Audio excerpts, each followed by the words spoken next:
Hello, I'm the Angry Spork. While Year of the Crossover has featured villains from different universes teaming up, seldom do they get top billing, as is the case for what we begin today. I'm taking issue with Joker Mask, where the clown prince of crime encounters a strange artifact made famous by a 1994 Jim Carrey movie. While the film was primarily a comedy that featured Tex Avery-style sight gags and cartoonish visuals, the comic it's based on saw more than just Stanley Ipkiss donning the mask, and was significantly darker and bloodier. More or less a lot less kid-friendly than either the cartoon starring Rob Paulsen or Cameron Diaz in a sparkling cocktail dress. In a story by Henry Gilroy and Ronnie Del Carmen, with art by Ramon F. Box, Howard M. Shum, and Dave McCaig, let's see if this meeting of madness is smokin'! Or if it'll make me plead, "Somebody stop me!" Trust me, it was better I ripped off that Band-Aid sooner than later.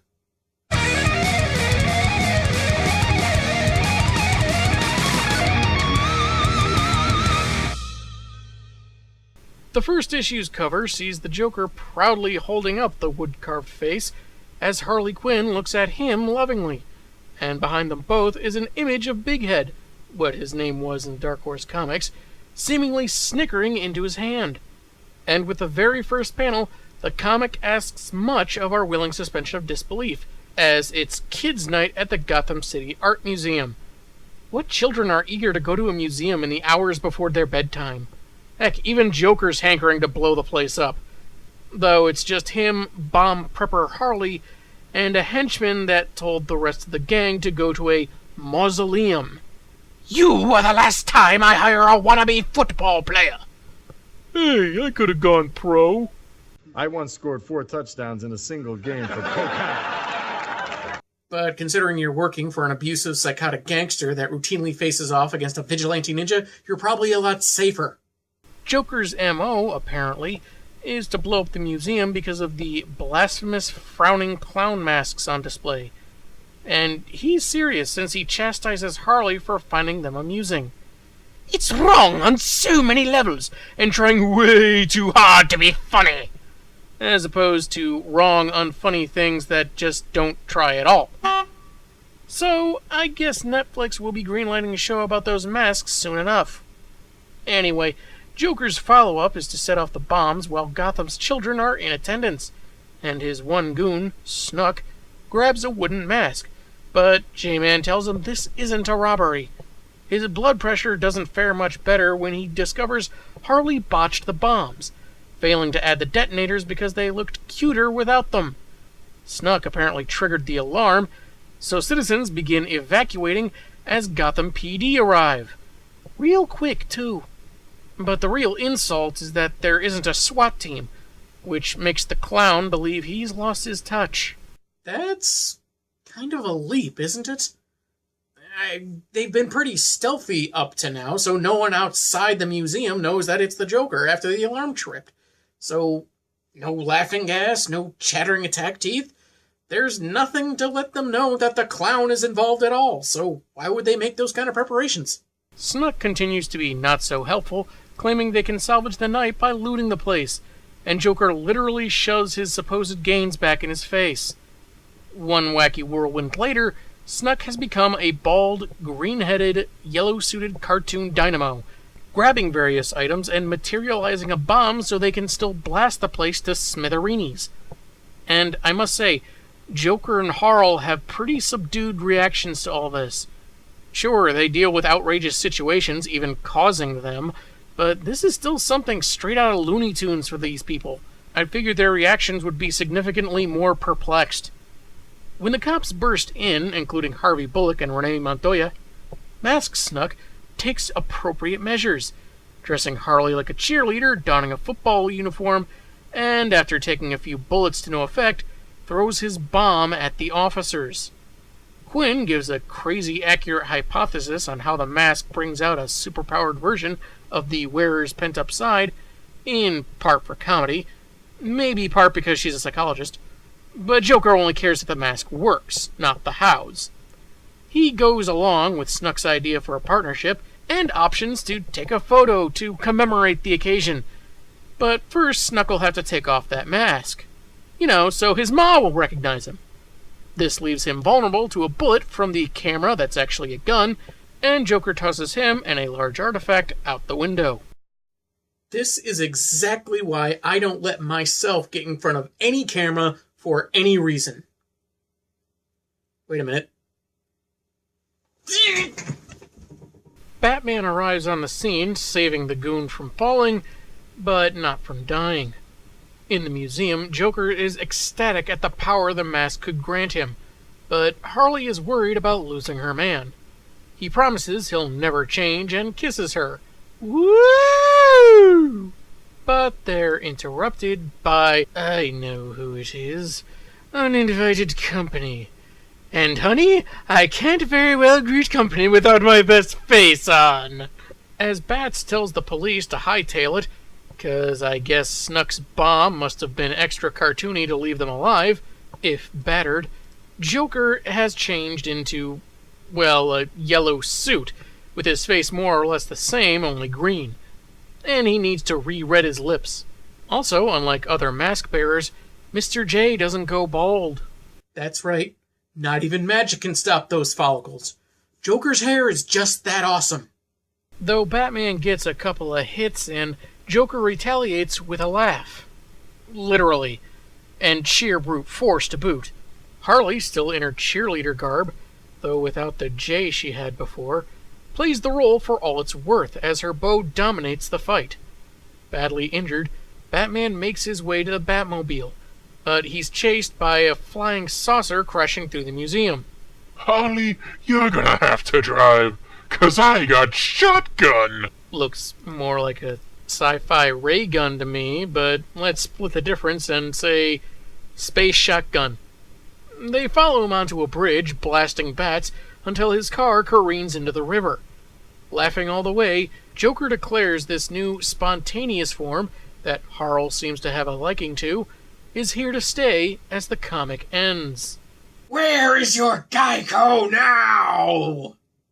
The cover for issue 2 sees Joker and Big Head armed and apparently dressed in J-Man's classic purple duds, though you can hardly tell since they're being caressed by a pair of scantily clad, white-haired women, with a displeased Quinn raising an eyebrow towards Greenie. The comic begins with Harleen in an abandoned candy warehouse, watching and berating Access Gotham anchor Jessica Platinum, who frequently refers to the new Joker as Big Head, whose crime spree is on day 3. This includes robbing a bank and bombing Arkham Asylum, 'cause old time's sake. Batman, however, hasn't been seen since his car crashed into the river. In Commissioner Gordon's office, he's introducing Renee and Bullock to Lieutenant Calloway of Edge City, whose experience with Big Head will prove useful, even though they never could stop him, only contain him. Gordon mentions that the green-faced metahuman has been acting a lot like the Joker, so the two must be working together.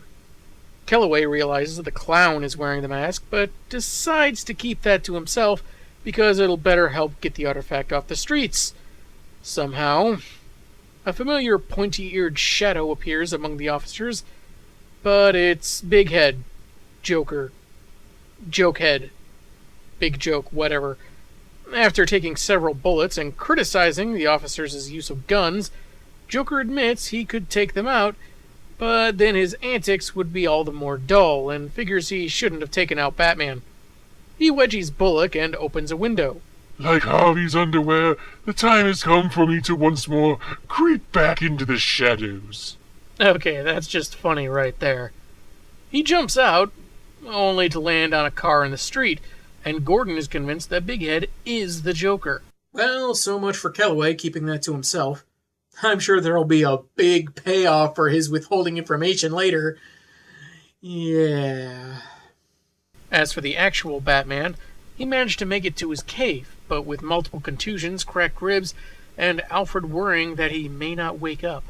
Joker has different problems. Tossing his latest safe into a pile of others, he notes how dull robbery has become. No one's trying to stop him, especially with the Bat dead, and it was more difficult to get a laugh. Harley suggests they relax without the mask, but J-Man's adamant that it stays on. Access Gotham doesn't help, calling him Big Head because they don't recognize the clown. It doesn't take long at all before they're at the studio, which is at the top of the building with the show's name on it. Which doesn't seem right to me. A building that tall needs to have other stuff going on than just one show. But I could be wrong, whatever. After tossing someone from the top floor, they find Jessica Platinum, who's going to help them acquaint the city with Joker's new look. On live TV, he confirms who he is, conveniently watched in the Batcave and GCPD. Kellaway notes that the cat's out of the bag, but wasn't it already when Gordon said he was convinced that Big Head was the Joker? But hey, I guess now it's out of the bag for a lot more people. Realizing television has always been his best ally, Joker and camera gal Harley are taking their antics to the streets. Oh, and Jessica, if you bump me off the air, I'll be back to bump you off. I'm pretty sure this is how the Big Bang Theory lasted 12 seasons.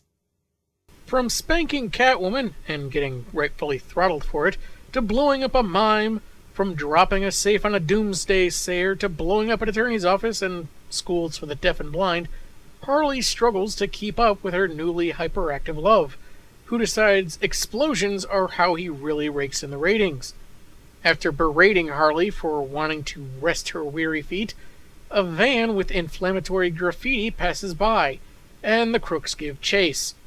The cops watch from above, as it's all part of a plan in conjunction with the National Guard, but Kellaway hasn't much faith in it, other than how badly it'll end. Gordon suspects that the out-of-towner is withholding information, probably because he hasn't really done anything else in the story so far. Joker and Quinn come upon a tank and several officers, and the latter makes a run for it.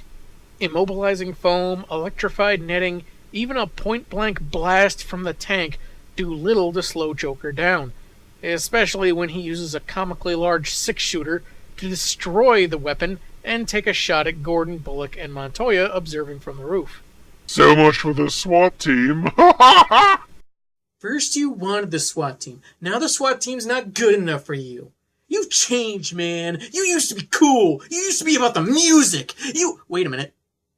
Kellaway, managing to sneak up on the Joker, pleads for him to hand over the mask or he'll just be the latest victim in its continued path of destruction. Unfortunately for the cop, that's just Joker's style, so he shoves him aside and grouses at Harley for abandoning her camera duties. Then says poo like boo, which seems really weird if it's not a typo. Maybe it's something Big Head would say, but not something Joker would. After threatening more of the same to anyone that tries to stop him, Alfred shuts off the TV, but a newly awakened Bruce would prefer to keep watching. Look, Bruce, I was the same way when The Simpsons stopped being funny. I was just watching out of habit, but eventually I realized it wasn't entertaining anymore, so I just had to quit cold turkey. Upon discovering that his ratings have dominated 100% of the market and that all the station's affiliates want his show, Joker decides it's time for some changes. Firstly, no more Harley calling him Puddin', which just feels wrong. They'll also be on 24/7 for a global audience, as well as introducing two new assistants, the Jokettes, Nip and Tuck, who we saw on the cover. He just got the news about his growing audience, so did he have these women waiting for a moment like this, or were they conjured by mask magic? Not sure about the rules there. Anyway, not to let Quinn feel totally left out, Joker assigns her fan mail duty and leaves to plan future programming. Alone, Harley is angry at being replaced and guilty that she convinced her boyfriend to put on the mask, which doesn't sound right since Snuck's use of the artifact seemed to intrigue Joker well enough. Anyway, she decides that there's only one person who can help her get her man back, and that someone is Poison Ivy, who's totally up for a you scratch my back deal. Well, in Pam's case, it would be more like Prune. Tune in next week to see how useful the Mistress of Foliage proves to be, how Batman plans to retaliate, and if Kellaway ever does anything useful at all. I'm the Angry Spork, and man, have I got issues.